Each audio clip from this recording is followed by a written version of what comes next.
జాతీయ ఫార్మసీ వారోత్సవాలు దేశవ్యాప్తంగా ఈ రోజు నుండి నవంబర్ 23 వరకు ఘనంగా జరుపుకుంటున్నారు. అందులో భాగంగా తెలంగాణ రాష్ట్రంలో కూడా ఫార్మసిస్టులందరూ కూడా జాతీయ ఫార్మసీ వారోత్సవాలు జరుపుకోవాలని ఈ సందర్భంగా మనవి చేస్తున్నాను. గౌరవ ముఖ్యమంత్రి గారు మన రాష్ట్రంలో ఉన్నటువంటి ఫార్మసిస్టులకు సరైన రీతిలో ఫార్మసీ చట్టాలను అమలు చేసినట్లయితే చాలా గౌరవం దక్కుతుంది. పేద ప్రజలకు మెరుగైన వైద్య సేవలు అందుతాయని చెప్పి ఈ సందర్భంగా మనవి చేస్తూ ఉన్నాను. గుర్తింపు పొందిన దేశాలన్నీ కూడా, అన్ని డెవలప్ కంట్రీస్ కూడా ఫార్మసిస్టులకు మంచి అత్యున్నతమైన స్థానాల్లో చాలా గౌరవం ఇస్తున్నాయి, అత్యధిక వేతనాలు ఇస్తున్నాయి. మన దేశంలో కానీ మన రాష్ట్రంలో కానీ ఫార్మసిస్టులకు ఎటువంటి ప్రాధాన్యత లేదు, ఎటువంటి గౌరవ మర్యాదలు లేకుండా ఉన్నటువంటిది.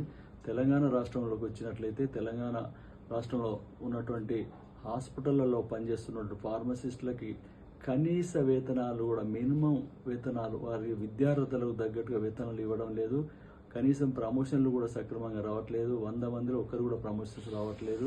ఫార్మసీ యాక్ట్ 1948 సెక్షన్ 42ను స్ట్రిక్ట్గా అమలు చేసినట్లయితే రాష్ట్రంలో ఫార్మసిస్టులకు మంచి గుర్తింపు ఉంటుంది, ఉజ్వల భవిష్యత్తు ఉంటుందని చెప్పి ఈ సందర్భంగా గౌరవ ముఖ్యమంత్రి గారికి నేను విన్నవిస్తా ఉన్నా. మరి ప్రజల పక్షపాతి, ఉద్యోగుల పక్షపాతి మన గౌరవ ముఖ్యమంత్రి డైనమిక్ లీడర్ కాబట్టి అతను ఖచ్చితంగా మన ఫార్మసిస్టులకు న్యాయం చేస్తాడని చెప్పి సందర్భం మనం చేస్తున్నా. ఫార్మసిస్ట్ అంటే ఔషధ నిపుణుడు, పేషెంట్కు డాక్టర్కు వారధి లాంటి వాడు. ఫార్మసిస్ట్ అనేవాడు మరి ఈ మానవాళి మనుగడ సాధించాలంటే ఖచ్చితంగా ఫార్మసీ అనేది అత్యంత కీలకమైనటువంటి పోస్టు. ఫార్మసిస్టులు మరి కరోనా సమయంలో మీరు చూసారు, ప్రపంచ దేశాలన్నీ కూడా విలవిల్లాడుతూ ఉంటాయి కూడా మరి వాళ్ళందరి ఆరోగ్యాలు రక్షించడానికి ఔషధాలను కనిపెట్టినటువంటి వ్యక్తులు ఫార్మసిస్టులు మాత్రమే అని చెప్పక తప్పదు.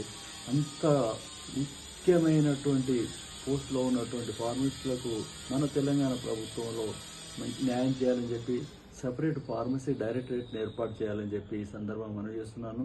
అలాగే అన్ని జిల్లాల్లో మరి ఫార్మసీ సూపర్వైజర్ పోస్టులు పెట్టాలి, కాంట్రాక్ట్ ఫార్మసిస్టులందరినీ కూడా రెగ్యులర్ చేయాలని చెప్పి ఈ సందర్భంగా మనవి చేస్తూ ఉన్నాను.